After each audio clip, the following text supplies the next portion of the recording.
Joshua chapter 1. Now after the death of his servant Moses, the Lord spoke to Joshua son of Nun, Moses' assistant, saying, Moses, my servant is dead. Now therefore arise, you and all these people, and cross over the Jordan into the land that I am giving to the children of Israel. I have given you every place where the sole of your foot will tread, just as I promised to Moses. Your territory shall extend from the wilderness and Lebanon to the great river Euphrates, all the land of the Hittites, and west as far as the great sea. No one shall stand against you all the days of your life. As I was with Moses, so will I be with you. I will never leave you nor forsake you. Be strong and courageous, for you shall give these people the inheritance of the land that I swore to their fathers I would give them. Above all, be strong and very courageous. Be careful to observe all the law that my servant Moses commanded you. Do not turn from it to the right or to the left, so that you may prosper wherever you go. This book of the law must not depart from your mouth. Meditate on it day and night, so that you may be careful to do everything written in it, for then you will prosper and succeed in all you do. Have I not commanded you to be strong and courageous? Do not be afraid, do not be discouraged, for the Lord your God is with you wherever you go. Then Joshua commanded the officers of the people, Go through the camp and tell the people, Prepare your provisions, for within 3 days you will cross the Jordan to go in and take possession of the land that the Lord your God is giving you to possess. But to the Reubenites, the Gadites, and the half-tribe of Manasseh, Joshua said, Remember what Moses, the servant of the Lord, commanded you when he said, The Lord your God will give you rest, and he will give you this land. Your wives, your young children, and your livestock may remain in the land that Moses gave you on this side of the Jordan, but all your mighty men of valor must be armed for battle to cross over ahead of your brothers and help them, until the Lord gives them rest, as he has done for you, and your brothers also possess the land that the Lord your God is giving them. Then you may return to the land of your inheritance and take possession of that which Moses, the servant of the Lord, gave you on the east side of the Jordan.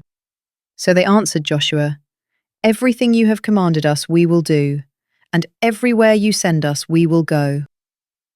Just as we obeyed Moses in all things, so we will obey you, and may the Lord your God be with you, as he was with Moses. Anyone who rebels against your order and does not obey your words, all that you command him, will be put to death. Above all, be strong and courageous. Joshua chapter 2. Then Joshua, son of Nun, secretly sent 2 spies from Shittim, saying, Go, inspect the land, especially Jericho. So they went and entered the house of a prostitute named Rahab, and stayed there. And it was reported to the king of Jericho, Behold, some men of Israel have come here tonight to spy out the land. So the king of Jericho sent to Rahab and said, Bring out the men who came to you and entered your house, for they have come to spy out the whole land. But the woman had taken the 2 men and hidden them. So she said, Yes, the men did come to me, but I did not know where they had come from. At dusk, when the gate was about to close, the men went out, and I do not know which way they went. Pursue them quickly, and you may catch them. But Rahab had taken them up to the roof and hidden them among the stalks of flax that she had laid out there. So the king's men set out in pursuit of the spies along the road to the fords of the Jordan, and as soon as they had gone out, the gate was shut. Before the spies lay down for the night, Rahab went up on the roof and said to them, I know that the Lord has given you this land, and that the fear of you has fallen on us, so that all who dwell in the land are melting in fear of you. For we have heard how the Lord dried up the waters of the Red Sea before you when you came out of Egypt, and what you did to Sihon and Og, the 2 kings of the Amorites across the Jordan, whom you devoted to destruction. When we heard this, our hearts melted, and everyone's courage failed because of you. For the Lord your God is God in the heavens above and on the earth below. Now therefore, please swear to me by the Lord that you will indeed show kindness to my family, because I showed kindness to you. Give me a sure sign that you will spare the lives of my father and mother, my brothers and sisters, and all who belong to them, and that you will deliver us from death." "Our lives for your lives," the men agreed. "If you do not report our mission, we will show you kindness and faithfulness when the Lord gives us the land." Then Rahab let them down by a rope through the window, since the house where she lived was built into the wall of the city. "Go to the hill country," she said, "so that your pursuers will not find you. Hide yourselves there for 3 days until they have returned, then go on your way." The men said to her, "We will not be bound by this oath you made us swear, unless, when we enter the land, you have tied this scarlet cord in the window through which you let us down, and unless you have brought your father and mother and brothers and all your family into your house. If anyone goes out the door of your house into the street, his blood will be on his own head, and we will be innocent. But if a hand is laid on anyone with you in the house, his blood will be on our heads. And if you report our mission, we will be released from the oath you made us swear." "Let it be as you say," she replied, and she sent them away. And when they had gone, she tied the scarlet cord in the window. So the spies went out into the hill country and stayed there 3 days, until their pursuers had returned without finding them, having searched all along the road. Then the 2 men started back, came down from the hill country, and crossed the river. So they came to Joshua son of Nun and reported all that had happened to them. "The Lord has surely delivered the entire land into our hands," they said to Joshua. "Indeed, all who dwell in the land are melting in fear of us." Joshua chapter 3. Early the next morning, Joshua got up and left Shittim with all the Israelites. They went as far as the Jordan, where they camped before crossing over. After 3 days, the officers went through the camp and commanded the people, "When you see the ark of the covenant of the Lord your God being carried by the Levitical priests, you are to set out from your positions and follow it. But keep a distance of about 2,000 cubits between yourselves and the ark. Do not go near it, so that you can see the way to go, since you have never travelled this way before." Then Joshua told the people, "Consecrate yourselves, for tomorrow the Lord will do wonders among you." And he said to the priests, "Take the ark of the covenant and go on ahead of the people." So they carried the ark of the covenant and went ahead of them. Now the Lord said to Joshua, "Today I will begin to exalt you in the sight of all Israel, so they may know that I am with you, just as I was with Moses. Command the priests carrying the ark of the covenant, when you reach the edge of the waters, stand in the Jordan." So Joshua told the Israelites, "Come here and listen to the words of the Lord your God." He continued, "This is how you will know that the living God is among you, and that he will surely drive out before you the Canaanites, Hittites, Hivites, Perizzites, Girgashites, Amorites, and Jebusites. Behold, the ark of the covenant of the Lord of all the earth will go ahead of you into the Jordan. Now choose 12 men from the tribes of Israel, 1 from each tribe. When the feet of the priests who carry the ark of the Lord of all the earth, touch down in the waters of the Jordan, its flowing waters will be cut off and will stand up in a heap." So when the people broke camp to cross the Jordan, the priests carried the ark of the covenant ahead of them. Now the Jordan overflows its banks throughout the harvest season, but as soon as the priests carrying the ark reached the Jordan and their feet touched the water's edge, the flowing water stood still. It backed up as far upstream as Adam, a city in the area of Zarethan, while the water flowing toward the Sea of the Arabah, the Salt Sea, was completely cut off. So the people crossed over opposite Jericho.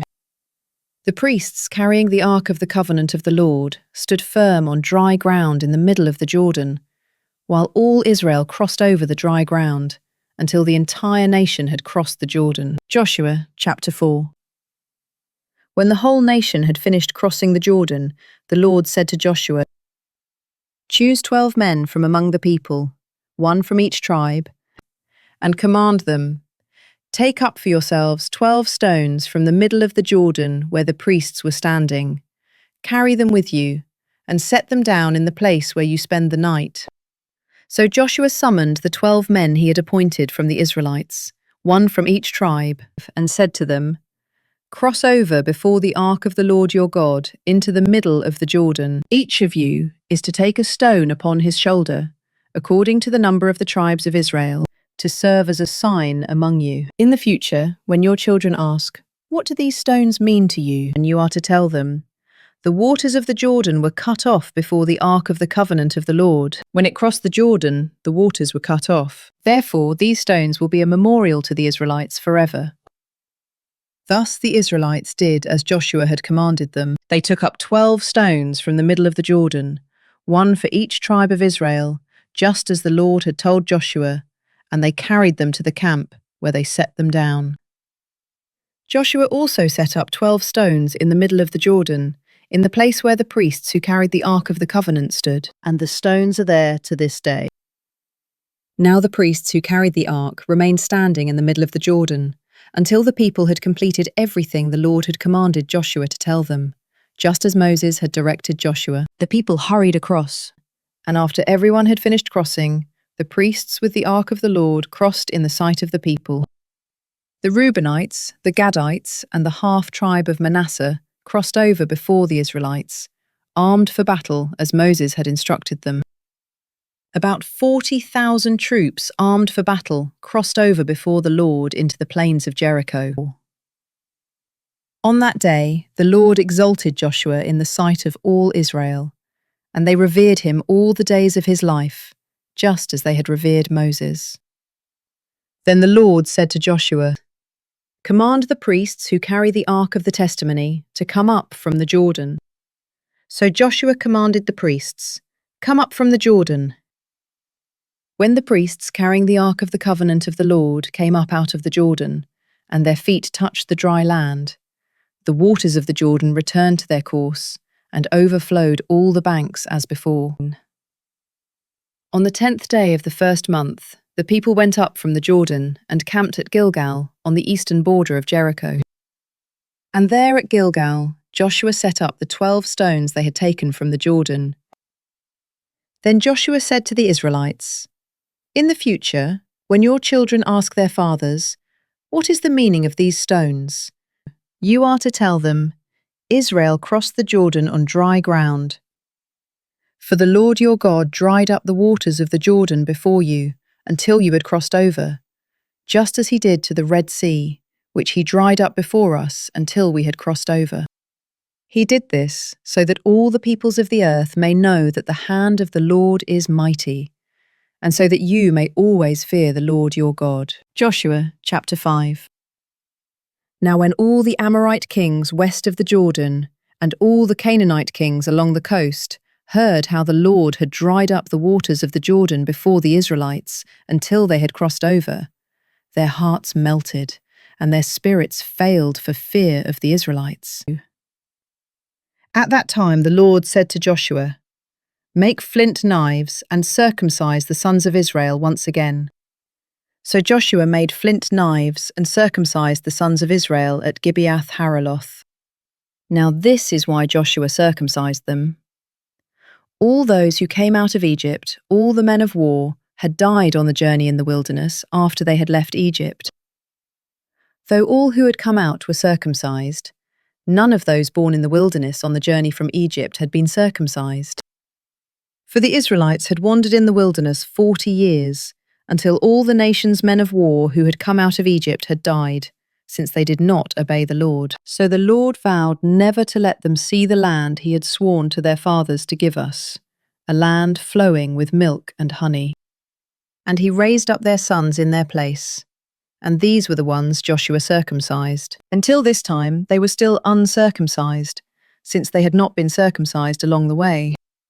And after all the nation had been circumcised, they stayed there in the camp until they were healed.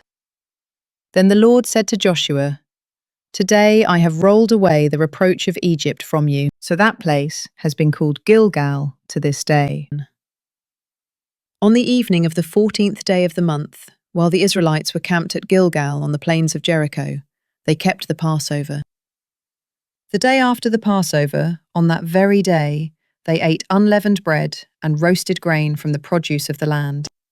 And the day after they had eaten from the produce of the land, the manna ceased. There was no more manna for the Israelites, so that year they began to eat the crops of the land of Canaan. Now when Joshua was near Jericho, he looked up and saw a man standing in front of him with a drawn sword in his hand. Joshua approached him and asked, "Are you for us or for our enemies?" "Neither," he replied. "I have now come as commander of the Lord's army." Then Joshua fell face down in reverence and asked him, "What does my Lord have to say to his servant?" The commander of the Lord's army replied, "Take off your sandals, for the place where you are standing is holy." And Joshua did so. Joshua chapter 6. Now Jericho was tightly shut up because of the Israelites. No one went out and no one came in.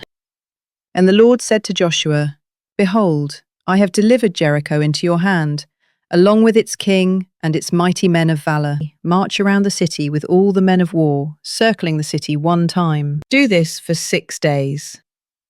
Have 7 priests carry 7 ram's horns in front of the ark. Then on the 7th day, march around the city 7 times, while the priests blow the horns. And when there is a long blast of the ram's horn and you hear its sound, have all the people give a mighty shout. Then the wall of the city will collapse, and all your people will charge straight into the city." So Joshua, son of Nun, summoned the priests and said, "Take up the Ark of the Covenant, and have 7 priests carry 7 ram's horns in front of the Ark of the Lord." And he told the people, "Advance and march around the city, with the armed troops going ahead of the Ark of the Lord." After Joshua had spoken to the people, 7 priests carrying 7 ram's horns before the Lord advanced and blew the horns, and the Ark of the Covenant of the Lord followed them. While the horns continued to sound, the armed troops marched ahead of the priests who blew the horns, and the rearguard followed the ark. But Joshua had commanded the people, "Do not give a battle cry, or let your voice be heard. Do not let one word come out of your mouth until the day I tell you to shout. Then you are to shout." So he had the ark of the Lord carried around the city, circling it once, and the people returned to the camp and spent the night there. Joshua got up early the next morning, and the priests took the ark of the Lord. And the 7 priests carrying 7 ram's horns kept marching ahead of the ark of the Lord and blowing the horns. The armed troops went in front of them, and the rearguard followed the ark of the Lord, while the horns kept sounding. So on the 2nd day they marched around the city once and returned to the camp. They did this for 6 days. Then on the 7th day they got up at dawn and marched around the city 7 times in the same manner. That was the only day they circled the city 7 times. After the 7th time around, the priests blew the horns, and Joshua commanded the people, "Shout, for the Lord has given you the city." Now the city and everything in it must be devoted to the Lord for destruction. Only Rahab the prostitute and all those with her in her house will live, because she hid the spies we sent. But keep away from the things devoted to destruction, lest you yourself be set apart for destruction. If you take any of these, you will set apart the camp of Israel for destruction and bring disaster upon it. For all the silver and gold and all the articles of bronze and iron are holy to the Lord. They must go into his treasury. So when the ram's horn sounded, the people shouted. When they heard the blast of the horn, the people gave a great shout, and the wall collapsed. Then all the people charged straight into the city and captured it. With the edge of the sword they devoted to destruction everything in the city, man and woman, young and old, oxen, sheep, and donkeys. Meanwhile, Joshua told the 2 men who had spied out the land, "Go into the house of the prostitute and bring out the woman and all who are with her, just as you promised her." So the young spies went in and brought out Rahab, her father and mother and brothers, and all who belonged to her. They brought out her whole family and settled them outside the camp of Israel. Then the Israelites burned up the city and everything in it. However, they put the silver and gold and articles of bronze and iron into the treasury of the Lord's house. They spared Rahab the prostitute, with her father's household and all who belonged to her, because she hid the men Joshua had sent to spy out Jericho. So she has lived among the Israelites to this day. At that time, Joshua invoked this solemn oath. Cursed before the Lord is the man who rises up and rebuilds this city Jericho at the cost of his firstborn. He will lay its foundations at the cost of his youngest. He will set up its gates. So the Lord was with Joshua, and his fame spread throughout the land. Joshua chapter 7. The Israelites, however, acted unfaithfully regarding the things devoted to destruction. Achan, son of Carmi, the son of Zabdi, the son of Zerah, of the tribe of Judah, took some of what was set apart. So the anger of the Lord burned against the Israelites. Meanwhile, Joshua sent men from Jericho to Ai, which is near Bethaven to the east of Bethel, and told them, "Go up and spy out the land." So the men went up and spied out Ai. On returning to Joshua, they reported, "There is no need to send all the people. 2,000 or 3,000 men are enough to go up and attack Ai. Since the people of Ai are so few, you need not wear out all our people there." So about 3,000 men went up, but they fled before the men of Ai, and the men of Ai struck down about 36 of them, chasing them from the gate as far as the quarries and striking them down on the slopes. So the hearts of the people melted and became like water. Then Joshua tore his clothes and fell face down before the ark of the Lord until evening, as did the elders of Israel, and they all sprinkled dust on their heads. "O Lord God," Joshua said, "why did you ever bring this people across the Jordan to deliver us into the hand of the Amorites to be destroyed? If only we had been content to stay on the other side of the Jordan. O Lord, what can I say, now that Israel has turned its back and run from its enemies? When the Canaanites and all who live in the land hear about this, they will surround us and wipe out our name from the earth. Then what will you do for your great name?" But the Lord said to Joshua, "Stand up. Why have you fallen on your face? Israel has sinned. They have transgressed my covenant that I commanded them, and they have taken some of what was devoted to destruction. Indeed, they have stolen and lied, and they have put these things with their own possessions. This is why the Israelites cannot stand against their enemies. They will turn their backs and run from their enemies, because they themselves have been set apart for destruction. I will no longer be with you unless you remove from among you whatever is devoted to destruction. Get up and consecrate the people, saying, 'Consecrate yourselves for tomorrow, for this is what the Lord, the God of Israel, says. Among you, O Israel, there are things devoted to destruction. You cannot stand against your enemies until you remove them. In the morning you must present yourselves tribe by tribe. The tribe that the Lord selects shall come forward clan by clan, and the clan that the Lord selects shall come forward family by family, and the family that the Lord selects shall come forward man by man. The one who is caught with the things devoted to destruction must be burned, along with all that belongs to him, because he has transgressed the covenant of the Lord and committed an outrage in Israel." So Joshua arose early the next morning and had Israel come forward, tribe by tribe, and the tribe of Judah was selected. He had the clans of Judah come forward, and the clan of the Zerahites was selected. He had the clan of the Zerahites come forward, and the family of Zabdi was selected. And he had the family of Zabdi come forward man by man, and Achan, son of Carmi, the son of Zabdi, the son of Zerah, of the tribe of Judah, was selected. So Joshua said to Achan, "My son, give glory to the Lord, the God of Israel, and make a confession to him. I urge you to tell me what you have done. Do not hide it from me."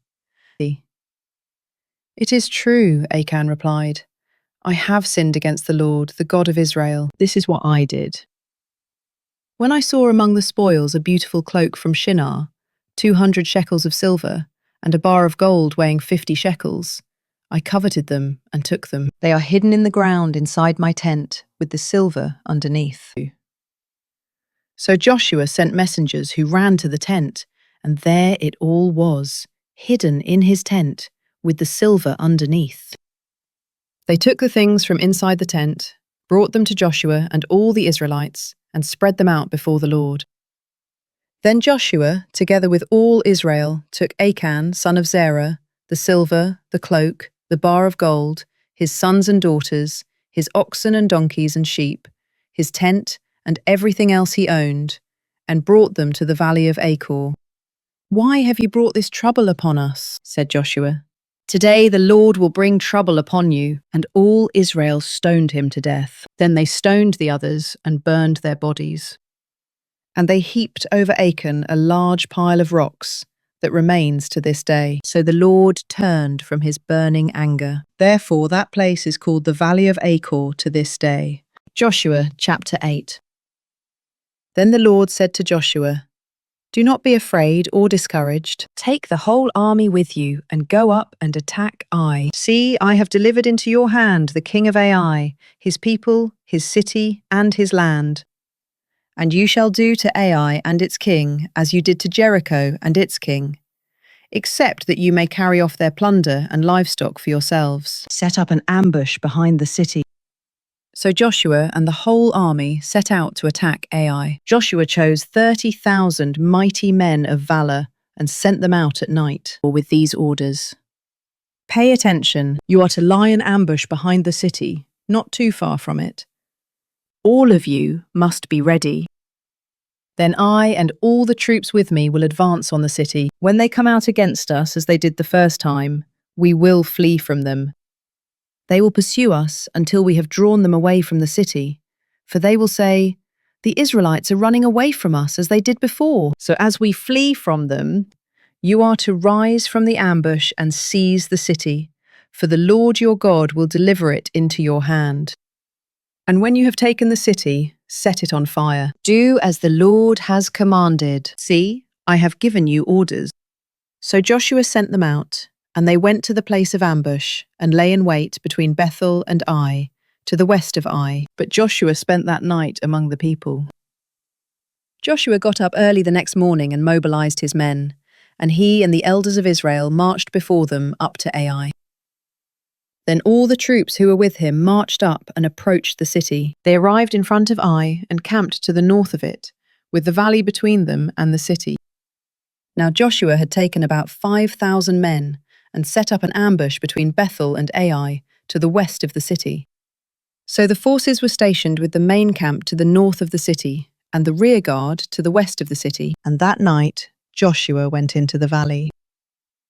When the king of Ai saw the Israelites, he hurried out early in the morning with the men of the city to engage them in battle at an appointed place overlooking the Arabah. But he did not know that an ambush had been set up against him behind the city. Joshua and all Israel let themselves be beaten back before them, and they fled toward the wilderness. Then all the men of Ai were summoned to pursue them, and they followed Joshua and were drawn away from the city. Not a man was left in Ai or Bethel who did not go out after Israel, leaving the city wide open while they pursued Israel. Then the Lord said to Joshua, "Hold out your battle lance toward Ai, for into your hand I will deliver the city." So Joshua held out his battle lance toward Ai, and as soon as he did so, the men in ambush rose quickly from their position. They rushed forward, entered the city, captured it, and immediately set it on fire. When the men of Ai turned and looked back, the smoke of the city was rising into the sky. They could not escape in any direction, and the troops who had fled to the wilderness now turned against their pursuers. When Joshua and all Israel saw that the men in ambush had captured the city, and that smoke was rising from it, they turned around and struck down the men of Ai. Meanwhile, those in the ambush came out of the city against them, and the men of Ai were trapped between the Israelite forces on both sides. So Israel struck them down until no survivor or fugitive remained. But they took the king of Ai alive and brought him to Joshua. When Israel had finished killing all the men of Ai who had pursued them into the field and wilderness, and when every last one of them had fallen by the sword, all the Israelites returned to Ai and put it to the sword as well. A total of 12,000 men and women fell that day, all the people of Ai. Joshua did not draw back the hand that held his battle lance until he had devoted to destruction all who lived in Ai. Israel took for themselves only the cattle and plunder of that city, as the Lord had commanded Joshua. So Joshua burned Ai and made it a permanent heap of ruins, a desolation to this day. He hung the king of Ai on a tree until evening, and at sunset Joshua commanded that they take down the body from the tree and throw it down at the entrance of the city gate, and over it they raised a large pile of rocks, which remains to this day. At that time Joshua built an altar on Mount Ebal to the Lord, the God of Israel, just as Moses, the servant of the Lord, had commanded the Israelites. He built it according to what is written in the book of the law of Moses, an altar of uncut stones on which no iron tool has been used. And on it they offered burnt offerings to the Lord, and they sacrificed peace offerings. And there, in the presence of the Israelites, Joshua inscribed on the stones a copy of the law of Moses which he had written. All Israel, foreigners and citizens alike, with their elders, officers, and judges, stood on both sides of the Ark of the Covenant of the Lord, facing the Levitical priests who carried it. Half of the people stood in front of Mount Gerizim, and half of them in front of Mount Ebal, as Moses, the servant of the Lord, had commanded earlier, to bless the people of Israel. Afterward, Joshua read aloud all the words of the law, the blessings and the curses, according to all that is written in the book of the law.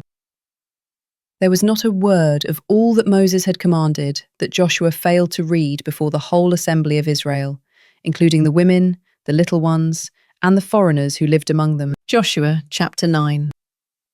Now when news of this reached all the kings west of the Jordan, those in the hill country, the foothills, and all along the coast of the Great Sea toward Lebanon, the Hittites, Amorites, Canaanites, Perizzites, Hivites, and Jebusites, they came together to wage war against Joshua and Israel. But the people of Gibeon, having heard what Joshua had done to Jericho and Ai, acted deceptively and set out as envoys, carrying on their donkeys worn-out sacks and old wineskins, cracked and mended. They put worn, patched sandals on their feet and threadbare clothing on their bodies, and their whole supply of bread was dry and mouldy. They went to Joshua in the camp at Gilgal and said to him and the men of Israel, "We have come from a distant land. Please make a treaty with us." But the men of Israel said to the Hivites, "Perhaps you dwell near us. How can we make a treaty with you?" "We are your servants," they said to Joshua. Then Joshua asked them, "Who are you, and where have you come from?" "Your servants have come from a very distant land," they replied, "because of the fame of the Lord your God. For we have heard the reports about him, all that he did in Egypt, and all that he did to the two kings of the Amorites beyond the Jordan, Sihon king of Heshbon, and Og king of Bashan, who reigned in Ashtaroth. So the elders and inhabitants of our land told us, 'Take provisions for your journey, go to meet them, and say to them, "We are your servants. Please make a treaty with us." This bread of ours was warm when we packed it at home on the day we left to come to you, but look, it is now dry and mouldy. These wineskins were new when we filled them, but look, they are cracked, and these clothes and sandals are worn out from our very long journey." Then the men of Israel sampled their provisions, but did not seek the counsel of the Lord. And Joshua made a treaty of peace with them to let them live, and the leaders of the congregation swore an oath to them. 3 days after they had made the treaty with the Gibeonites, the Israelites learned that they were neighbors, living among them. So the Israelites set out, and on the 3rd day arrived at their cities, Gibeon, Chephirah, Beeroth, and Kiriath-Jearim. But the Israelites did not attack them, because the leaders of the congregation had sworn an oath to them by the Lord, the God of Israel, and the whole congregation grumbled against the leaders. All the leaders answered, "We have sworn an oath to them by the Lord, the God of Israel, and now we cannot touch them. This is how we will treat them. We will let them live, so that no wrath will fall on us because of the oath we swore to them." They continued, Let them live, but let them be woodcutters and water carriers for the whole congregation." So the leaders kept their promise. Then Joshua summoned the Gibeonites and said, "Why did you deceive us by telling us you live far away from us, when in fact you live among us? Now therefore you are under a curse, and will perpetually serve as woodcutters and water carriers for the house of my God." The Gibeonites answered, "Your servants were told clearly that the Lord your God had commanded his servant Moses to give you all the land and wipe out all its inhabitants before you. So we greatly feared for our lives because of you, and that is why we have done this.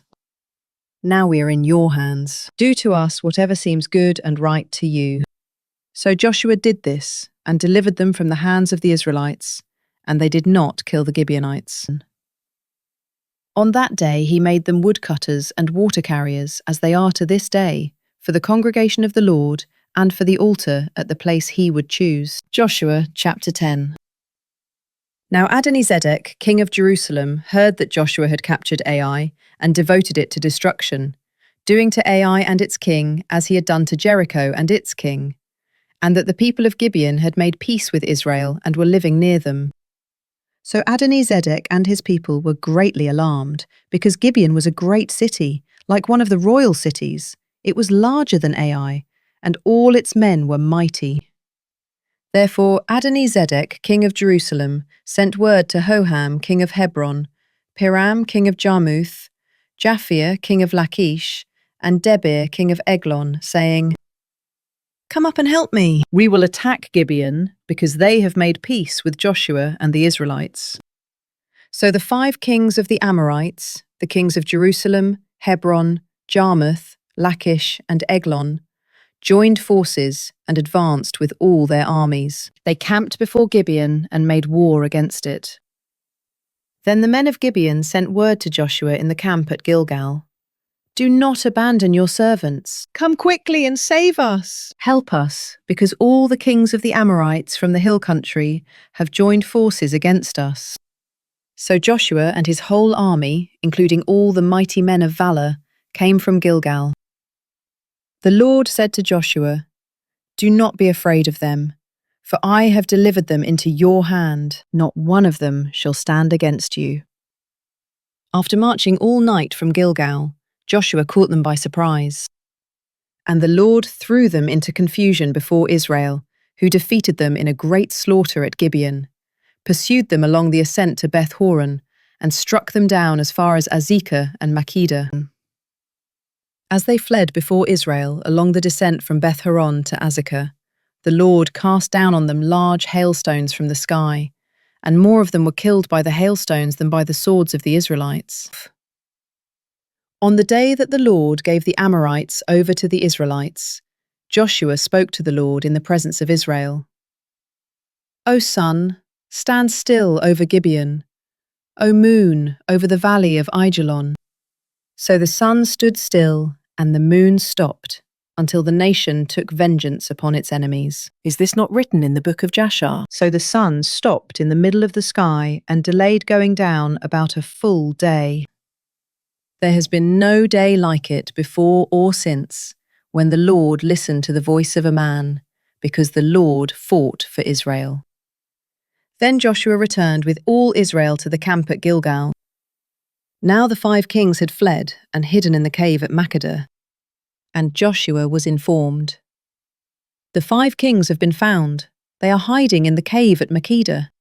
So Joshua said, "Roll large stones against the mouth of the cave, and post men there to guard them. But you do not stop there. Pursue your enemies and attack them from behind. Do not let them reach their cities, for the Lord your God has delivered them into your hand." So Joshua and the Israelites continued to inflict a terrible slaughter until they had finished them off, and the remaining survivors retreated to the fortified cities.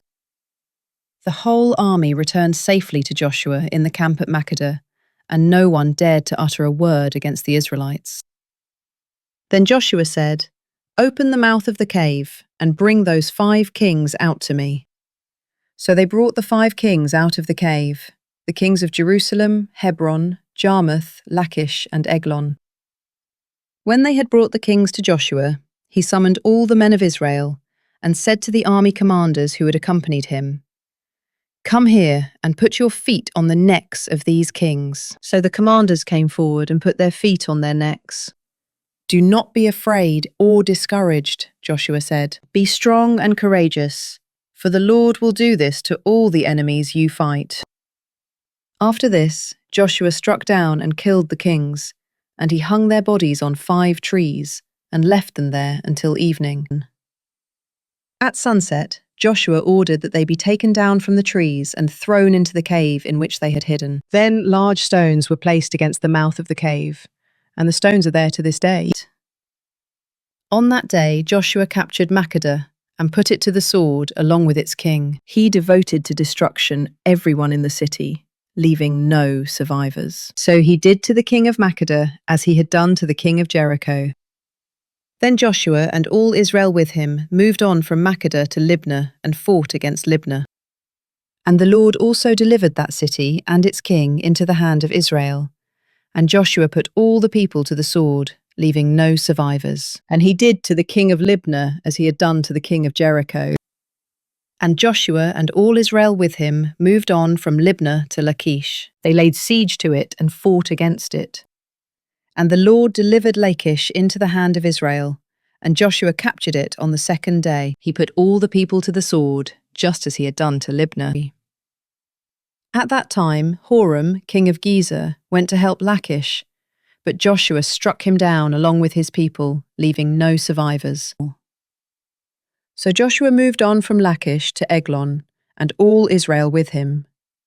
They laid siege to it and fought against it. That day they captured Eglon and put it to the sword, and Joshua devoted to destruction everyone in the city, just as he had done to Lachish. Then Joshua and all Israel with him went up from Eglon to Hebron and fought against it. They captured it and put to the sword its king, all its villages, and all the people. Joshua left no survivors. Just as he had done at Eglon, he devoted to destruction Hebron and everyone in it. Finally, Joshua and all Israel with him turned toward Debir and fought against it. And they captured Debir, its king, and all its villages. They put them to the sword and devoted to destruction everyone in the city, leaving no survivors. Joshua did to Debir and its king, as he had done to Hebron, and as he had done to Libnah and its king.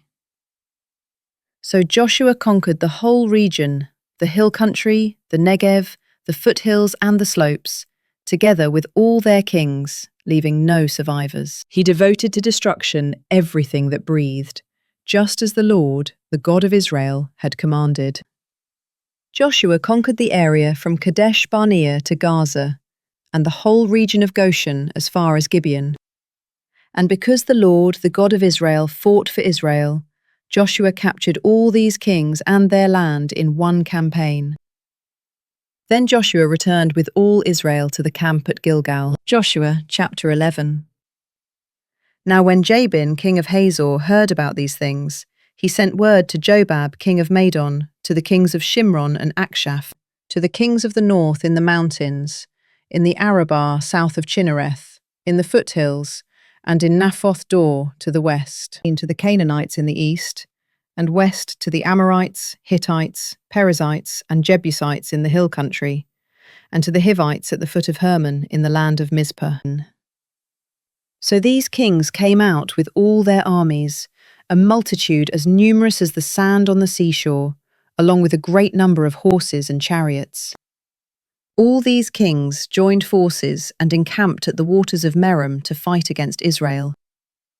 Then the Lord said to Joshua, "Do not be afraid of them, for by this time tomorrow I will deliver all of them slain before Israel. You are to hamstring their horses and burn up their chariots."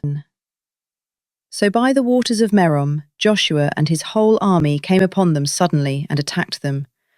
And the Lord delivered them into the hand of Israel, who struck them down and pursued them all the way to Greater Sidon and Misrephoth-Maim, and eastward as far as the valley of Mizpah. They struck them down, leaving no survivors.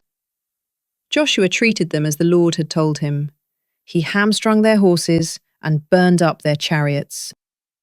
At that time Joshua turned back and captured Hatzor, and put its king to the sword, because Hatzor was formerly the head of all these kingdoms. The Israelites put everyone in Hatzor to the sword, devoting them to destruction. Nothing that breathed remained, and Joshua burned down Hatzor itself. Joshua captured all these kings and their cities and put them to the sword. He devoted them to destruction, as Moses, the Lord's servant, had commanded. Yet Israel did not burn any of the cities built on their mounds, except Hazor, which Joshua burned. The Israelites took for themselves all the plunder and livestock of these cities, but they put all the people to the sword until they had completely destroyed them, not sparing anyone who breathed. As the Lord had commanded his servant Moses, so Moses commanded Joshua. That is what Joshua did, leaving nothing undone of all that the Lord had commanded Moses. So Joshua took this entire region, the hill country, all the Negev, all the land of Goshen, the western foothills, the Arabah, and the mountains of Israel and their foothills, and from Mount Halak, which rises towards Seir, as far as Baal-Gad in the valley of Lebanon at the foot of Mount Hermon. He captured all their kings and struck them down, putting them to death.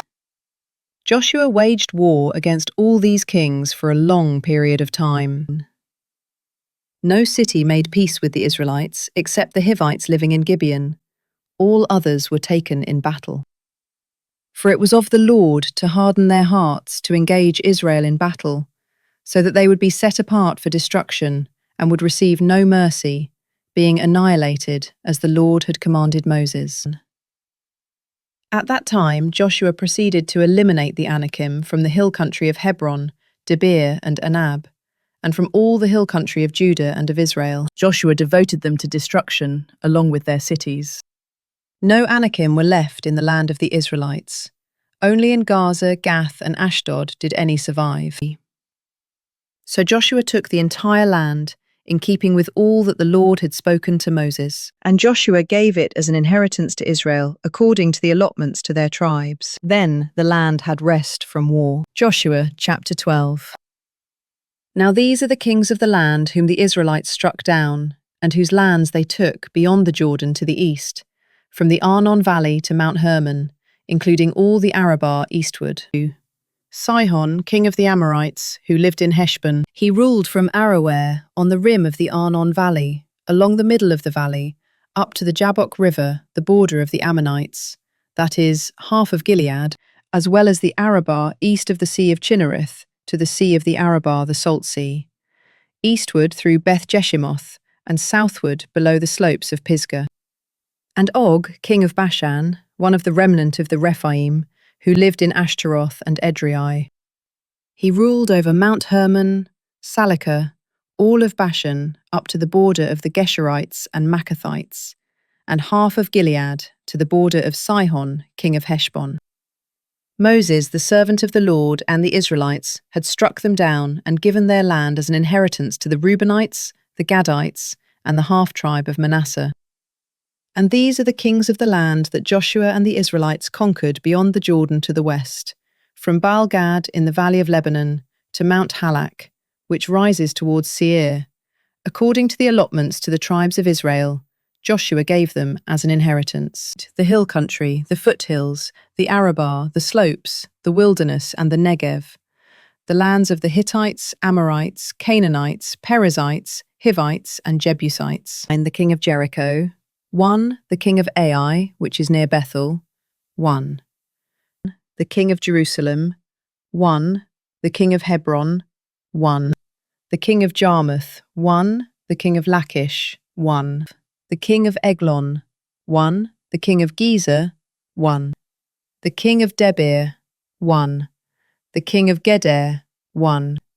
The king of Hormah, 1. The king of Arad, 1. The king of Libnah, 1. The king of Adullam, 1. The king of Makkedah, 1. The king of Bethel, 1. The king of Tappuah, 1. The king of Hepher, 1. The king of Aphek, 1. The king of Lasharon, 1. The king of Madon, 1. the king of Hatzor, 1. The king of Shimron-Meron, 1. The king of Akshaph, 1. The king of Tarnak, 1. The king of Megiddo, 1. The king of Kadesh, 1. The king of Jokneam in Carmel, 1. The king of Dor in Naphath Dor, 1. The king of Goyim in Gilgal, 1. And the king of Tirzah, 1. So there were 31 kings in all. Joshua chapter 13. Now Joshua was old and well along in years, and the Lord said to him, You are old and well along in years, but very much of the land remains to be possessed.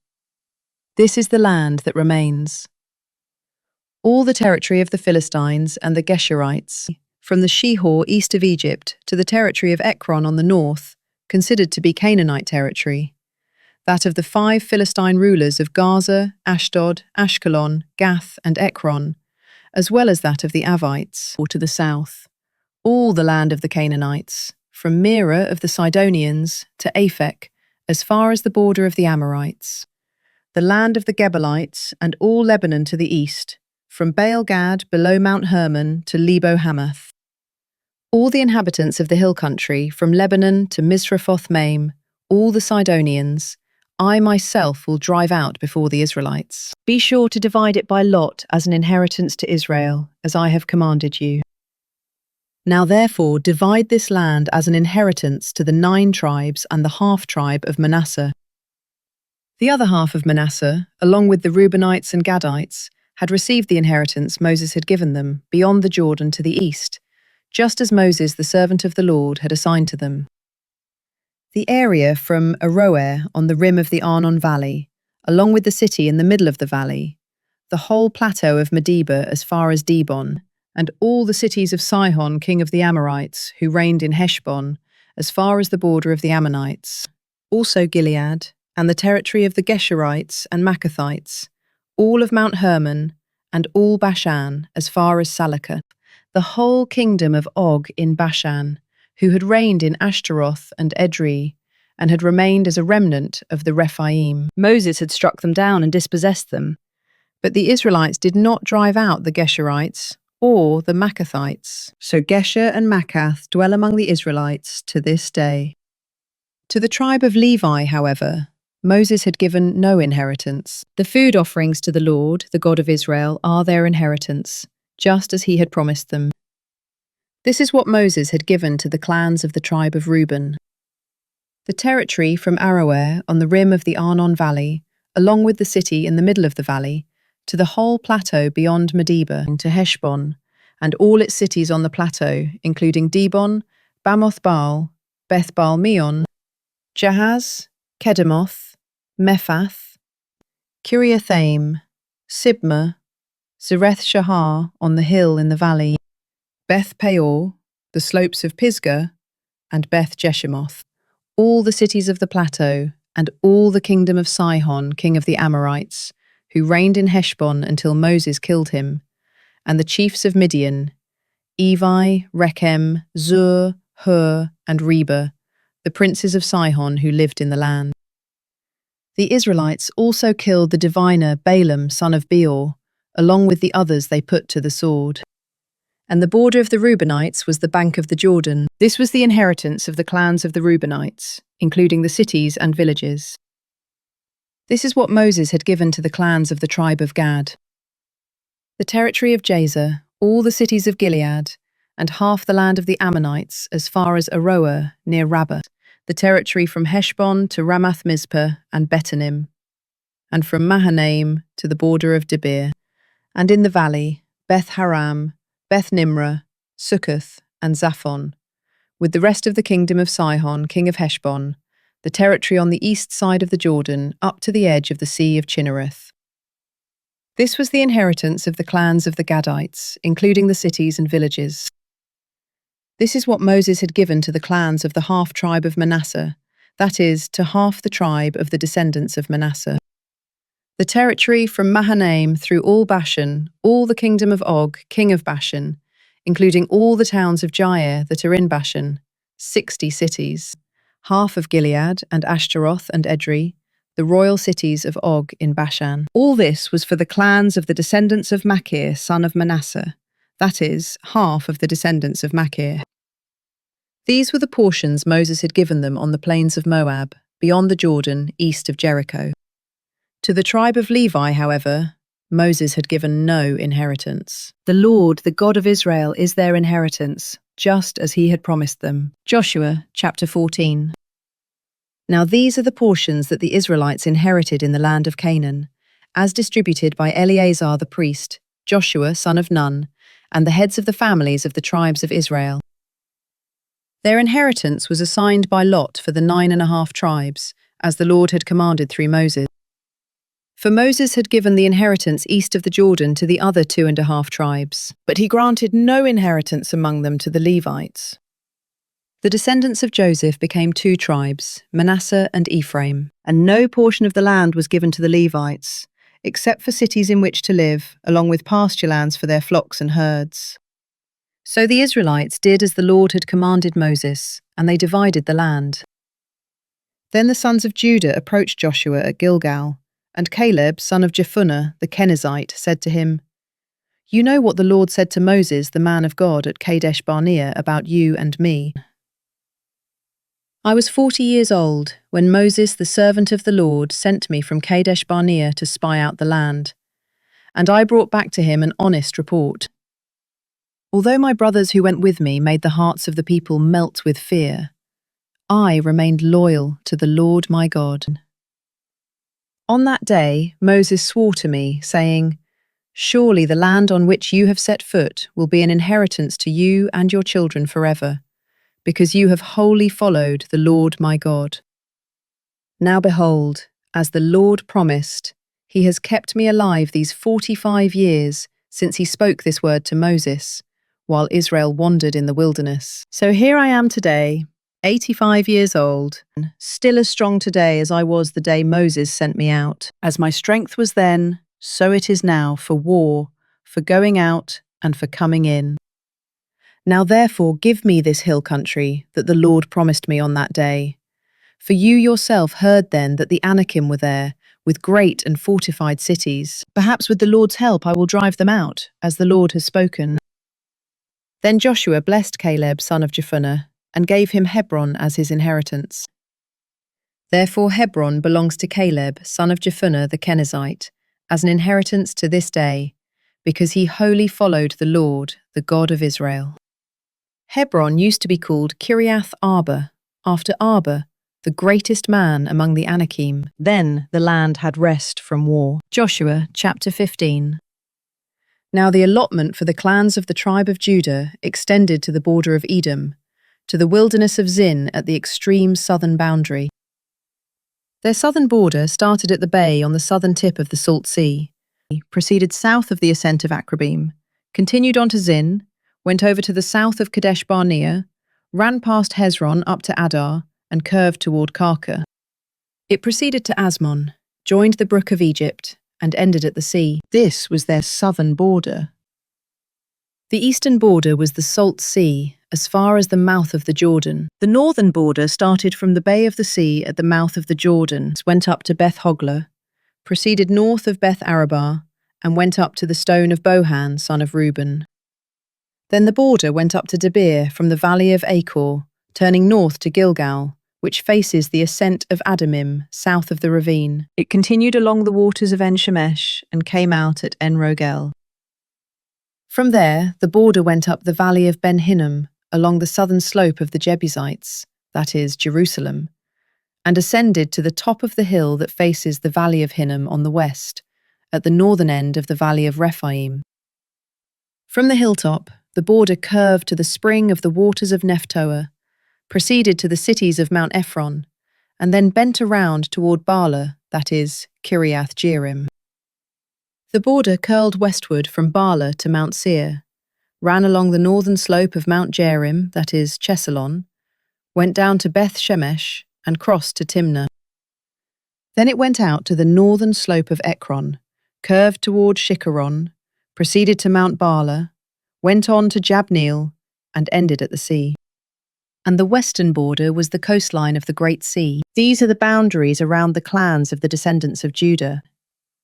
According to the Lord's command to him, Joshua gave Caleb, son of Jephunneh, a portion among the sons of Judah, Kiriath Arba, that is, Hebron. Arba was the forefather of Anak. And Caleb drove out from there the 3 sons of Anak, the descendants of Sheshai, Ahiman, and Talmai, the children of Anak. From there he marched against the inhabitants of Debir, formerly known as Kiriath Sepher. And Caleb said, "To the man who strikes down Kiriath Sepher and captures it, I will give my daughter Achsah in marriage." So Othniel, son of Caleb's brother Kenaz, captured the city, and Caleb gave his daughter Achsah to him in marriage. One day, Achsah came to Othniel and urged him to ask her father for a field. When she got off her donkey, Caleb asked her, "What do you desire?" "Give me a blessing," she answered. "Since you have given me land in the Negev, give me springs of water as well." So Caleb gave her both the upper and lower springs. This is the inheritance of the clans of the tribe of Judah. These were the southernmost cities of the tribe of Judah in the Negev toward the border of Edom: Kabzeel, Eder, Yagur, Kina, Dimona, Adada, Kadesh, Hazor, Ithnan, Ziph, Telem, Bealoth, Hazor Hadattah, Keriot Hezron, that is, Hazor, Amam, Shema, Malada, Hazar-Gaddah, Heshmon, Beth Pelet, Hazar Shual, Beersheba, Biziothia, Bala, Eam, Ezem, Eltalad, Chesil, Hormah, Ziklag, Madmannah, Sanzanah, Lebaoth, Shilhim, Ain, and Rimmon, 29 cities in all, along with their villages. These were in the foothills: Eshtaol, Zorah, Ashna, Zanoah, En-Ganim, Tappuah, Enam, Jarmuth, Adullam, Soko, Azekah, Sharaim, Adithaim, and Gederah or Gederothaim, 14 cities along with their villages. Zenan, Hadashah, Migdal-Gad, Dilan, Mizpeh, Joktheel, Lachish, Bozkath, Eglon, Ekaban, Lamas, Chitlish, Gederoth, Beth Dagon, Naamah, and Makkedah, 16 cities along with their villages. Libnah, Ether, Ashan, Iftah, Ashna, Nezib, Keilah, Akshib, and Mareshah, 9 cities along with their villages. Ekron, with its towns and villages. From Ekron to the sea, all the cities near Ashdod, along with their villages. Ashdod, with its towns and villages. Gaza, with its towns and villages, as far as the brook of Egypt and the coastline of the Great Sea. These were in the hill country: Shamir, Jatir, Soko, Dana, Kiriath-Sanah, that is, Debir, Anab, Eshtemoh, Anim, Goshen, Holon, and Gilo, 11 cities along with their villages. Arab, Duma, Eshan, Janim, Beth Tappuah, Aphekah, Humta, Kiriath Arba, that is, Hebron, and Zior, 9 cities along with their villages. Maon, Carmel, Ziph, Juttah, Jezreel, Jokdeam, Zanoah, Cain, Gibeah, and Timnah, 10 cities along with their villages. Halhul, Bethsur, Gedor, Marath, Bethanoth, and Eltekon, 6 cities along with their villages. Kiriath Baal, that is, Kiriath Jearim, and Rabbah, 2 cities along with their villages. These were in the wilderness: Beth Arabah, Middin, Sekaka, Nibshan, the city of salt, and En-Gedi, 6 cities along with their villages. But the descendants of Judah could not drive out the Jebusites living in Jerusalem. So to this day the Jebusites live there among the descendants of Judah. Joshua chapter 16. The allotment for the descendants of Joseph extended from the Jordan at Jericho to the waters of Jericho on the east, through the wilderness that goes up from Jericho into the hill country of Bethel. It went on from Bethel, that is Luz, and proceeded to the border of the Archites in Ataroth. Then it descended westward to the border of the Japhletites, as far as the border of Lower Beth Horon, and on to Gezer, and it ended at the sea. So Ephraim and Manasseh, the sons of Joseph, received their inheritance. This was the territory of the descendants of Ephraim by their clans. The border of their inheritance went from Ataroth Adar in the east to Upper Beth Horon, and out toward the sea. From Michmethath on the north, it turned eastward toward Tanath Shiloh, and passed by it to Genoa on the east. From Genoa it went down to Ataroth and Nara, and then reached Jericho and came out at the Jordan. From Tappuah the border went westward to the brook of Kenar, and ended at the sea. This was the inheritance of the clans of the tribe of Ephraim, along with all the cities and villages set apart for the descendants of Ephraim, within the inheritance of Manasseh. But they did not drive out the Canaanites who lived in Gezer, so the Canaanites dwell among the Ephraimites to this day, but they are forced labourers. Joshua chapter 17. Now this was the allotment for the tribe of Manasseh as Joseph's firstborn son, namely for Machir the firstborn of Manasseh, and father of the Gileadites, who had received Gilead and Bashan, because Machir was a man of war. So this allotment was for the rest of the descendants of Manasseh, the clans of Abiezer, Helek, Asriel, Shechem, Hepher, and Shemida. These are the other male descendants of the clans of Manasseh son of Joseph. But Zelophehad, son of Hepher, the son of Gilead, the son of Machir, the son of Manasseh, had no sons, but only daughters. These are the names of his daughters: Mahlah, Noah, Hoglah, Milcah, and Tirzah. They approached Eleazar the priest, Joshua son of Nun, and the leaders, and said, "The Lord commanded Moses to give us an inheritance among our brothers." So Joshua gave them an inheritance among their father's brothers, in keeping with the command of the Lord. Thus 10 shares fell to Manasseh, in addition to the land of Gilead and Bashan beyond the Jordan, because the daughters of Manasseh received an inheritance among his sons, and the land of Gilead belonged to the rest of the sons of Manasseh. Now the border of Manasseh went from Asher to Michmethath near Shechem, then southward to include the inhabitants of En-Tappuah. The region of Tappuah belonged to Manasseh, but Tappuah itself, on the border of Manasseh, belonged to Ephraim. From there, the border continued southward to the brook of Kana. There were cities belonging to Ephraim among the cities of Manasseh, but the border of Manasseh was on the north side of the brook and ended at the sea. Ephraim's territory was to the south, and Manasseh's was to the north, having the sea as its border and adjoining Asher on the north and Issachar on the east. Within Issachar and Asher, Manasseh was assigned Beth-shean, Ibleam, Dor, that is, Naphath, Endor, Tanak, and Megiddo, each with their surrounding settlements. But the descendants of Manasseh were unable to occupy these cities, because the Canaanites were determined to stay in this land. However, when the Israelites grew stronger, they put the Canaanites to forced labour, but they failed to drive them out completely. Then the sons of Joseph said to Joshua, "Why have you given us only one portion as an inheritance? We have many people because the Lord has blessed us abundantly." Joshua answered them, "If you have so many people that the hill country of Ephraim is too small for you, go to the forest and clear for yourself an area in the land of the Perizzites and the Rephaim."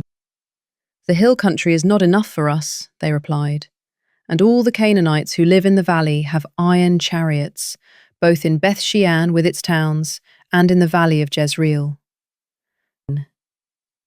So Joshua said to the house of Joseph, to Ephraim and Manasseh, "You have many people and great strength. You shall not have just one allotment, because the hill country will be yours as well. It is a forest, clear it, and its farthest limits will be yours. Although the Canaanites have iron chariots, and although they are strong, you can drive them out." Joshua chapter 18.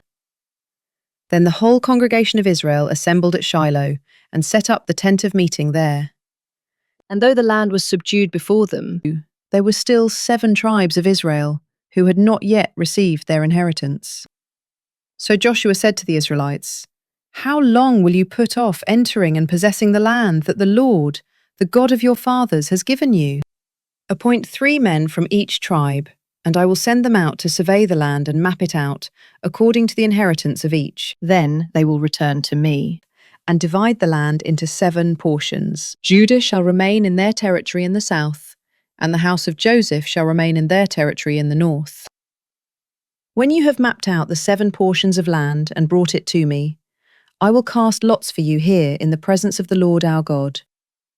The Levites, however, have no portion among you, because their inheritance is the priesthood of the Lord. And Gad, Reuben, and half the tribe of Manasseh have already received the inheritance that Moses, the servant of the Lord, gave them beyond the Jordan to the east.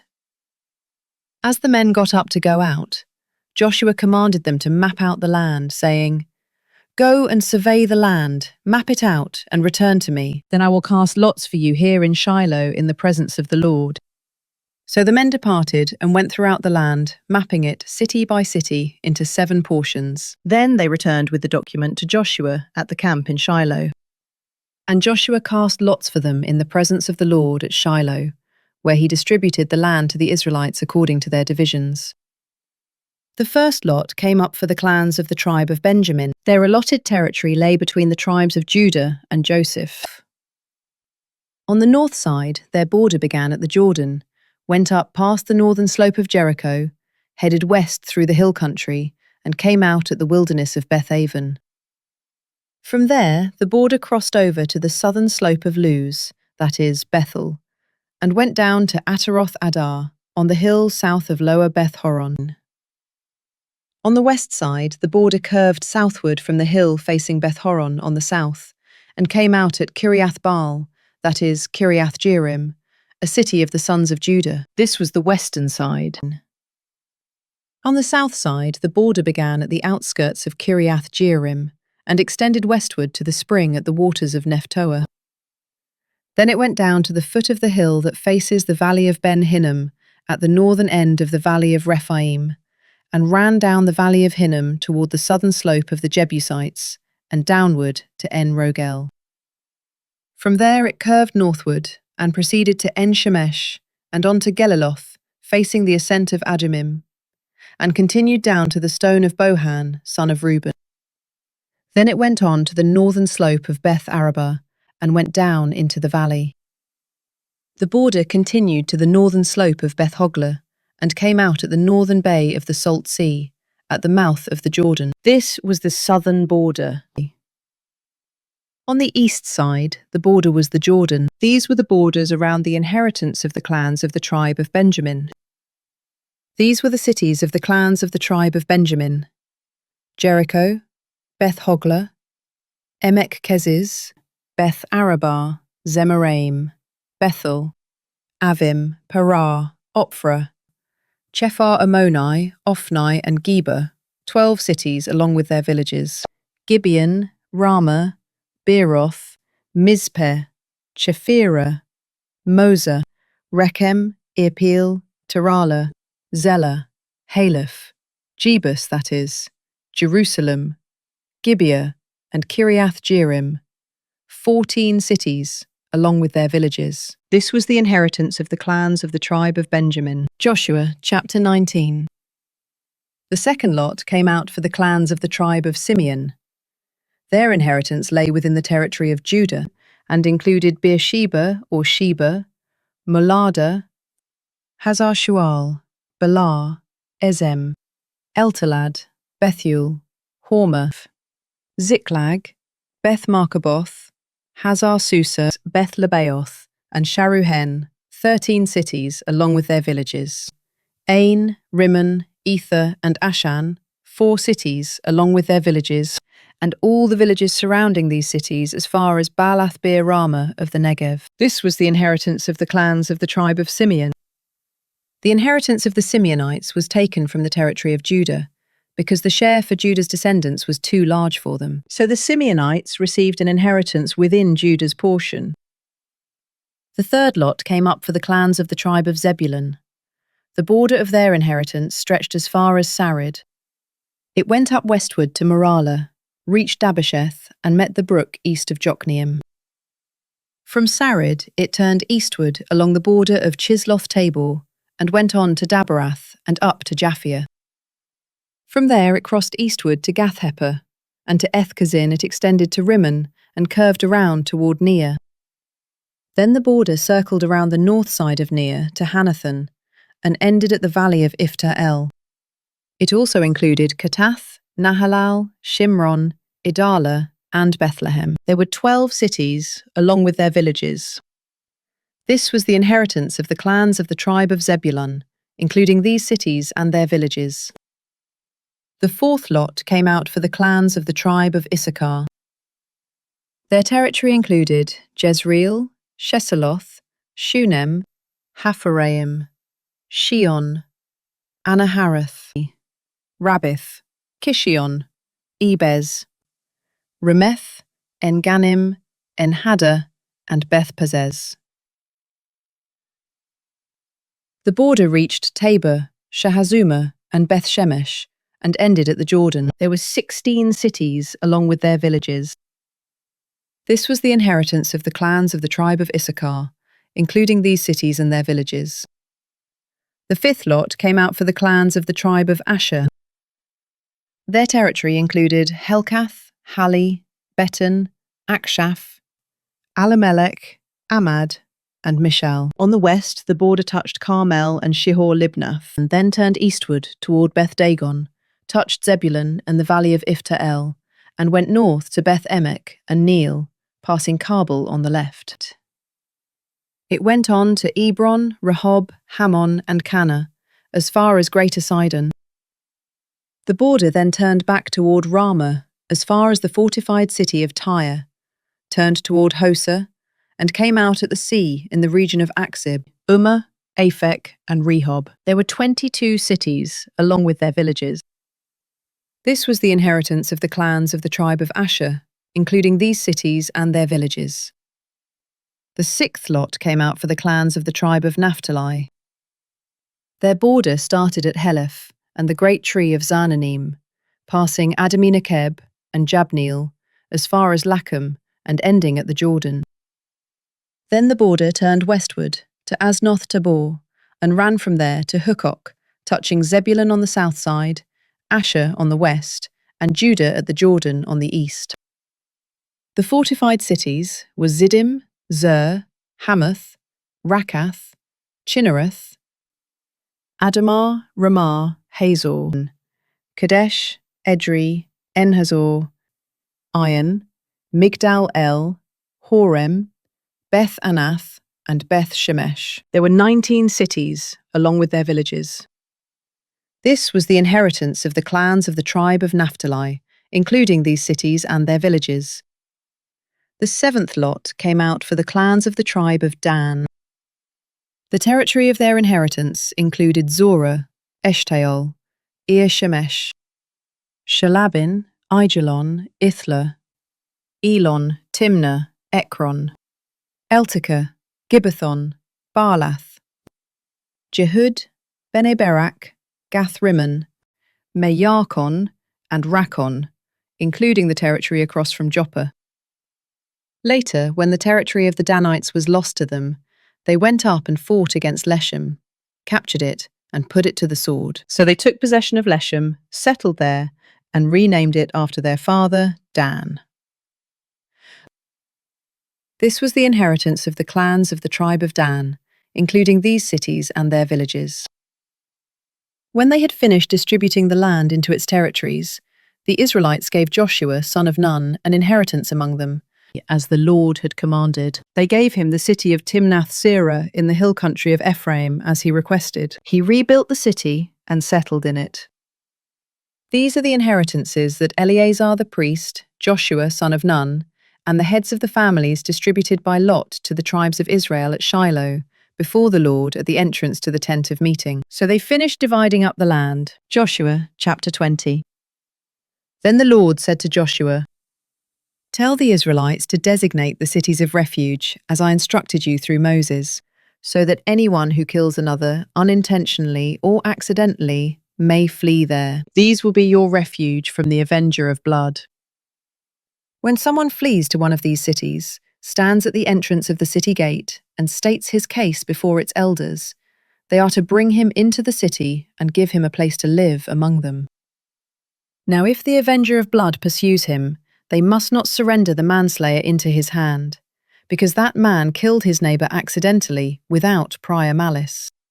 He is to stay in that city until he stands trial before the assembly, and until the death of the high priest serving at that time. Then the manslayer may return to his own home in the city from which he fled. So they set apart Kadesh in Galilee, in the hill country of Naphtali, Shechem in the hill country of Ephraim, and Kiriath Arba, that is Hebron, in the hill country of Judah. And beyond the Jordan, east of Jericho, they designated Bezer on the wilderness plateau from the tribe of Reuben, Ramoth in Gilead from the tribe of Gad, and Golan in Bashan from the tribe of Manasseh. These are the cities appointed for all the Israelites and foreigners among them, so that anyone who kills a person unintentionally may flee there and not die by the hand of the avenger of blood prior to standing trial before the assembly. Joshua chapter 21. Now the family heads of the Levites approached Eleazar the priest, Joshua son of Nun, and the heads of the other tribes of Israel, at Shiloh in the land of Canaan, and said to them, "The Lord commanded through Moses that we be given cities in which to live, together with pasture lands for our livestock." So by the command of the Lord, the Israelites gave the Levites these cities and their pasture lands out of their own inheritance. The first lot came out for the Kohathite clans. The Levites, who were descendants of Aaron the priest, received 13 cities by lot from the tribes of Judah, Simeon, and Benjamin. The remaining descendants of Kohath received 10 cities by lot from the tribes of Ephraim, Dan, and the half-tribe of Manasseh. The descendants of Gershon received 13 cities by lot from the tribes of Issachar, Asher, Naphtali, and the half-tribe of Manasseh in Bashan. And the descendants of Merari received 12 cities from the tribes of Reuben, Gad, and Zebulun. So the Israelites allotted to the Levites these cities, together with their pasture lands, as the Lord had commanded through Moses. From the tribes of Judah and Simeon, they designated these cities by name to the descendants of Aaron from the Kohathite clans of the Levites, because the first lot fell to them. They gave them Kiriath Arba, that is, Hebron, with its surrounding pasture lands, in the hill country of Judah. Arba was the father of Anak. But they had given the fields and villages around the city to Caleb, son of Jephunneh, as his possession.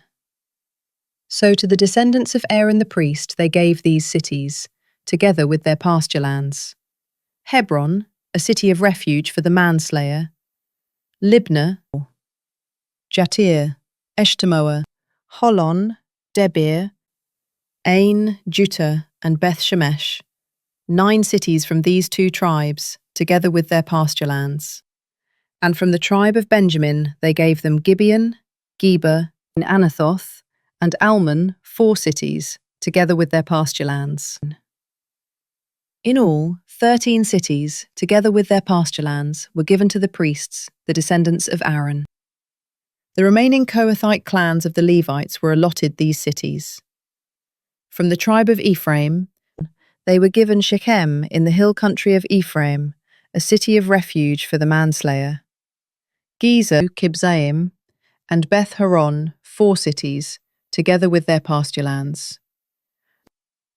From the tribe of Dan, they were given Eltek, Gibbethon, Aijalon, and Gath Rimmon, 4 cities, together with their pasture lands.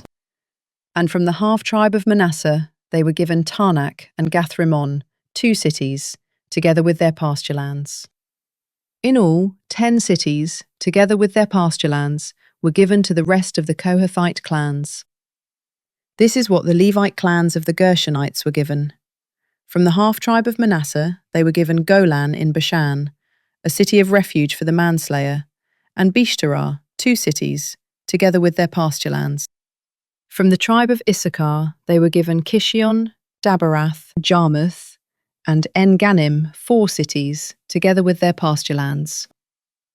From the tribe of Asher, they were given Mishal, Abdon, Helkath, and Rehob, 4 cities, together with their pasture lands. And from the tribe of Naphtali, they were given Kadesh in Galilee, a city of refuge for the manslayer, Hamath-dor, and Kartan, 3 cities together with their pasture lands. In all, 13 cities, together with their pasture lands, were given to the Gershonite clans. This is what the Merarite clan, the rest of the Levites, were given. From the tribe of Zebulun, they were given Jokneam, Carter, Dimnah, and Nahalal, 4 cities, together with their pasture lands. From the tribe of Reuben, they were given Bezer, Jahaz, and Kedemoth, and Mephaath, 4 cities, together with their pasture lands. And from the tribe of Gad, they were given Ramoth in Gilead, a city of refuge for the manslayer, Mahanaim, Heshbon, and Jazer, 4 cities in all, together with their pasture lands. In all, 12 cities were allotted to the clans of Merari, the remaining Levite clans. For the Levites, then, there were 48 cities in all, together with their pasture lands, within the territory of the Israelites. Each of these cities had its own surrounding pasture lands. This was true for all the cities. Thus the Lord gave Israel all the land he had sworn to give their fathers, and they took possession of it and settled in it. And the Lord gave them rest on every side, just as he had sworn to their fathers. None of their enemies could stand against them, for the Lord delivered all their enemies into their hand. Not one of all the Lord's good promises to the house of Israel had failed. Everything was fulfilled. Joshua chapter 22. Then Joshua summoned the Reubenites, the Gadites, and the half-tribe of Manasseh, and told them, "You have done all that Moses the servant of the Lord commanded you, and you have obeyed my voice in all that I commanded you. All this time you have not deserted your brothers, up to this very day, but have kept the charge given you by the Lord your God. And now that the Lord your God has given your brothers rest as he promised them, you may return to your homes in the land that Moses the servant of the Lord gave you across the Jordan. But be very careful to observe the commandment and the law that Moses the servant of the Lord gave you, to love the Lord your God, to walk in all his ways, to keep his commandments, to hold fast to him, and to serve him with all your heart and with all your soul." So Joshua blessed them and sent them on their way, and they went to their homes. To the half-tribe of Manasseh, Moses had given land in Bashan, and to the other half, Joshua gave land on the west side of the Jordan among their brothers. When Joshua sent them to their homes, he blessed them, saying, "Return to your homes with your great wealth, with immense herds of livestock, with silver, gold, bronze, iron, and very many clothes. Divide with your brothers the spoil of your enemies." So the Reubenites, the Gadites, and the half-tribe of Manasseh left the Israelites at Shiloh in the land of Canaan to return to their own land of Gilead, which they had acquired according to the command of the Lord through Moses. And when they came to Geliloth, near the Jordan in the land of Canaan, the Reubenites, the Gadites, and the half-tribe of Manasseh built an imposing altar there by the Jordan. Then the Israelites received the report, "Behold, the Reubenites, the Gadites, and the half-tribe of Manasseh have built an altar on the border of the land of Canaan, at Geliloth, near the Jordan on the Israelite side." And when they heard this, the whole congregation of Israel assembled at Shiloh to go to war against them. The Israelites sent Phinehas, son of Eleazar the priest, to the land of Gilead, to the Reubenites, the Gadites, and the half-tribe of Manasseh. With him they sent 10 chiefs, one family leader from each tribe of Israel, each the head of a family among the clans of Israel. They went to the Reubenites, the Gadites, and the half-tribe of Manasseh in the land of Gilead, and said to them, "This is what the whole congregation of the Lord says. What is this breach of faith you have committed today against the God of Israel, by turning away from the Lord and building for yourselves an altar, that you might rebel against the Lord this day? Was not the sin of Peor enough for us, from which we have not cleansed ourselves to this day? It even brought a plague upon the congregation of the Lord. And now, would you turn away from the Lord? If you rebel today against the Lord, tomorrow he will be angry with the whole congregation of Israel. If indeed the land of your inheritance is unclean, then cross over to the land of the Lord's possession, where the Lord's tabernacle stands, and take possession of it among us. But do not rebel against the Lord or against us by building for yourselves an altar other than the altar of the Lord our God. Was not Achan, son of Zerah, unfaithful regarding what was set apart for destruction, bringing wrath upon the whole congregation of Israel? Yet it was not only Achan who perished because of his sin. Then the Reubenites, the Gadites, and the half-tribe of Manasseh answered the leaders of the clans of Israel. The Lord, the Mighty One, is God. The Lord, the Mighty One, is God. He knows, and may Israel also know. If this was in rebellion or breach of faith against the Lord, do not spare us today. If we have built for ourselves an altar to turn away from him, and to offer burnt offerings and grain offerings on it, or to sacrifice peace offerings on it, may the Lord himself hold us accountable. But in fact, we have done this for fear that in the future your descendants might say to ours, "What have you to do with the Lord, the God of Israel?" For the Lord has made the Jordan a border between us and you, Reubenites and Gadites. You have no share in the Lord, so your descendants could cause ours to stop fearing the Lord. That is why we said, "Let us take action and build an altar for ourselves, but not for burnt offerings or sacrifices. Rather, let it be a witness between us and you and the generations to come, that we will worship the Lord in his presence with our burnt offerings, sacrifices, and peace offerings. Then in the future, your descendants cannot say to ours, 'You have no share in the Lord.' Therefore we said, if they ever say this to us or to our descendants, we will answer, 'Look at the replica of the altar of the Lord that our fathers made, not for burnt offerings or sacrifices, but as a witness between us and you. Far be it from us to rebel against the Lord and turn away from him today by building an altar for burnt offerings, grain offerings, or sacrifices, other than the altar of the Lord our God, which stands before his tabernacle.'" When Phinehas the priest and the chiefs of the congregation, the heads of Israel's clans who were with him, heard what the descendants of Reuben, Gad, and Manasseh had to say, they were satisfied. Phinehas, son of Eleazar the priest, said to the descendants of Reuben, Gad, and Manasseh, "Today we know that the Lord is among us, because you have not committed this breach of faith against him. Consequently, you have delivered the Israelites from the hand of the Lord." Then Phinehas, son of Eleazar the priest, together with the other leaders, returned to the Israelites in the land of Canaan, and brought back a report regarding the Reubenites and Gadites in the land of Gilead. The Israelites were satisfied with the report, and they blessed God, and spoke no more about going to war against them to destroy the land where the Reubenites and Gadites lived. So the Reubenites and Gadites named the altar Witness, for they said, "It is a witness between us that the Lord is God." Joshua chapter 23. A long time after the Lord had given Israel rest from all the enemies around them, when Joshua was old and well along in years, he summoned all Israel, including its elders, leaders, judges, and officers. "I am old and well along in years," he said, "and you have seen everything that the Lord your God has done to all these nations for your sake, because it was the Lord your God who fought for you. See, I have allotted as an inheritance to your tribes these remaining nations, including all the nations I have already cut off, from the Jordan westward to the Great Sea.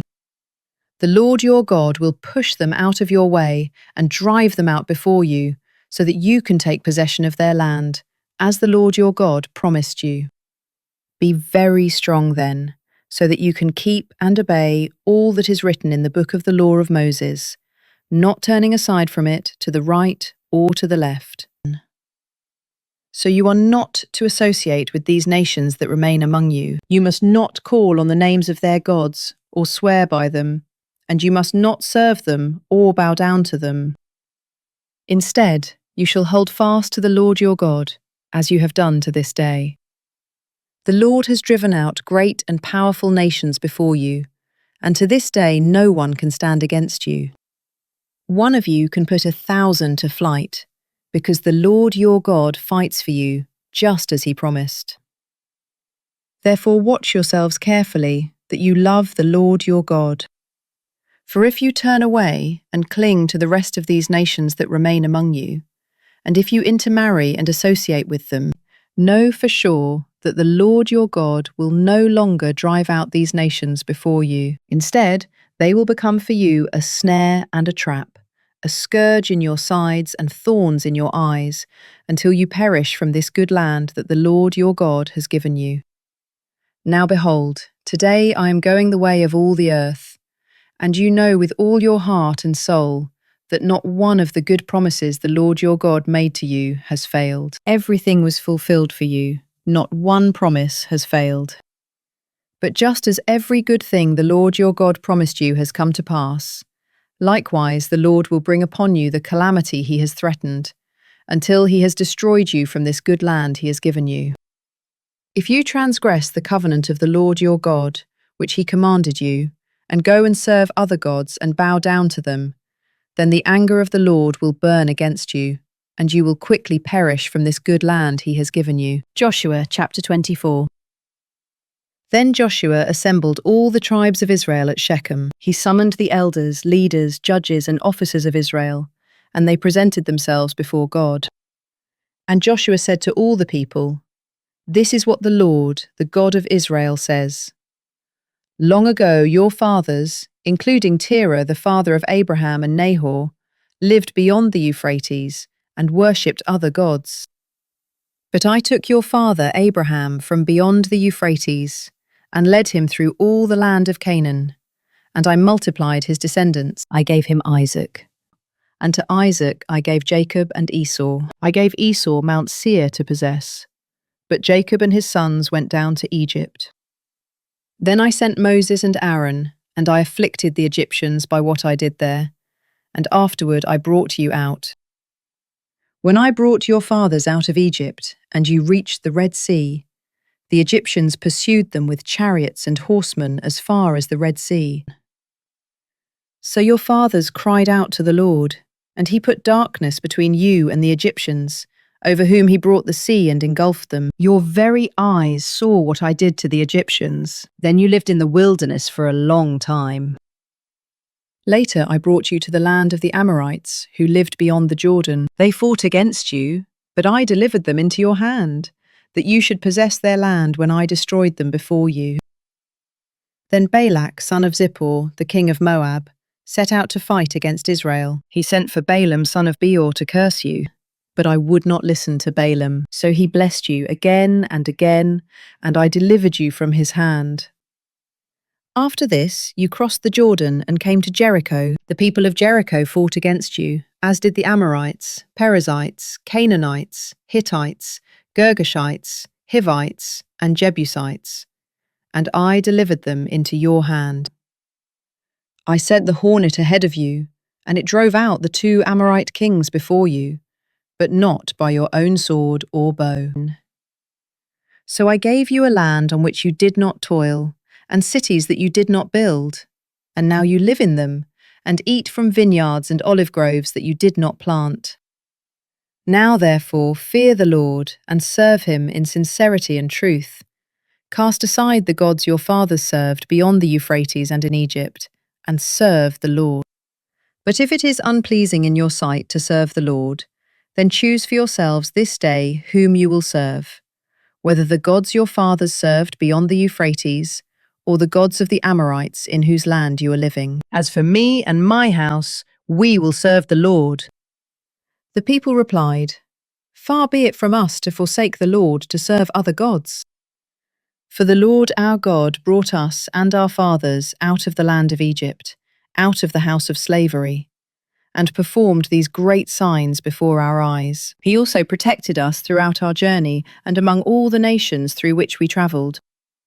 And the Lord drove out before us all the nations, including the Amorites who lived in the land. We too will serve the Lord, because he is our God."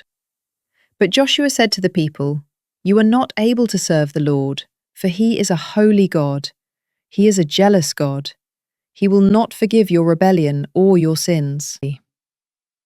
If you forsake the Lord and serve foreign gods, he will turn and bring disaster on you and consume you, even after he has been good to you." "No," replied the people. "We will serve the Lord." Then Joshua told them, "You are witnesses against yourselves that you have chosen to serve the Lord." "We are witnesses," they said. "Now therefore," he said, "get rid of the foreign gods among you and incline your hearts to the Lord, the God of Israel." So the people said to Joshua, "We will serve the Lord our God and obey his voice." On that day, Joshua made a covenant for the people, and there at Shechem he established for them a statute and ordinance. Joshua recorded these things in the book of the law of God. Then he took a large stone and set it up there under the oak that was near the sanctuary of the Lord. And Joshua said to all the people, "You see this stone? It will be a witness against us, for it has heard all the words the Lord has spoken to us. And it will be a witness against you if you ever deny your God." Then Joshua sent the people away, each to his own inheritance. Some time later, Joshua, son of Nun, the servant of the Lord, died at the age of 110. And they buried him in the land of his inheritance, at Timnath-serah, in the hill country of Ephraim, north of Mount Gash. Israel had served the Lord throughout the days of Joshua and of the elders who outlived him, and who had experienced all the works that the Lord had done for Israel. And the bones of Joseph, which the Israelites had brought up out of Egypt, were buried at Shechem, in the plot of land that Jacob had purchased from the sons of Hamor, Shechem's father, for 100 pieces of silver. So it became an inheritance for Joseph's descendants.